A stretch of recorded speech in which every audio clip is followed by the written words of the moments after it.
తెలంగాణ రాష్ట్ర ముఖ్యమంత్రి రేవంత్ రెడ్డి, జిల్లా మంత్రివర్యులు ఉత్తమ్ కుమార్ రెడ్డి చేపడుతున్న అభివృద్ధి సంక్షేమ పథకాలకు ఆకర్షితులై సూర్యాపేట 45వ వార్డు నుండి ఇండిపెండెంట్ అభ్యర్థిగా పోటీ చేసిన నరేంద్రుడి సత్యలక్ష్మి సోమన్న కాంగ్రెస్ పార్టీలో చేరడం అభినందనీయమని ఏఐసిసి సభ్యులు రామరెడ్డి సర్వోత్తం రెడ్డి, రాష్ట్ర కాంగ్రెస్ సీనియర్ నాయకులు పోతు భాస్కర్, జిల్లా కాంగ్రెస్ నాయకులు మొరిశెట్టి లక్షాది అన్నారు.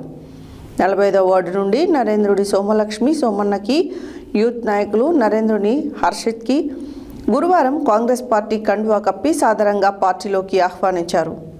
తెలంగాణ రాష్ట్ర ముఖ్యమంత్రి రేవంత్ అన్న, జిల్లా మంత్రివర్యులు ఉత్తమన్న చేపడుతున్న అభివృద్ధి సంక్షేమ పథకాలకు ఆకర్షితులై సూర్యాపేట 45వ వార్డు నుండి ఇండిపెండెంట్ అభ్యర్థిగా పోటీ చేసిన నరేంద్రుడి సత్యలక్ష్మి సోమన్న కాంగ్రెస్ పార్టీలో చేరడం అభినందనీయమని ఏఐసిసి సభ్యులు రామరెడ్డి సర్వోత్తం రెడ్డి, రాష్ట్ర కాంగ్రెస్ సీనియర్ నాయకులు పోతు భాస్కర్, జిల్లా కాంగ్రెస్ నాయకులు మొరిశెట్టి లక్షాది అన్నారు.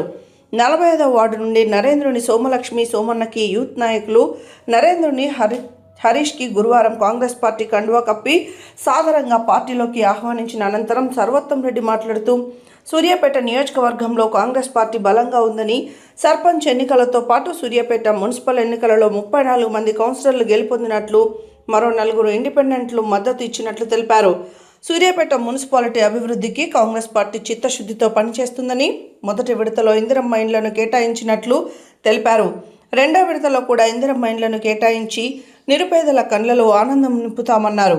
మున్సిపల్ శాఖ ముఖ్యమంత్రి రేవంత్ రెడ్డి వద్దనే ఉందని, జిల్లా మంత్రివర్యులు ఉత్తమన్న సహకారంతో అత్యధిక నిధులు తీసుకొచ్చి అభివృద్ధి చేసేందుకు కృషి చేస్తామన్నారు.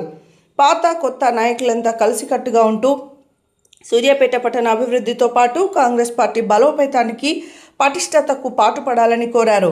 వారితో పాటు పార్టీలో చేరిన వారు కందిబండ తరుణ్, వెంపటి రవితేజ, అనిల్, రతన్, బాలు తదితరులున్నారు.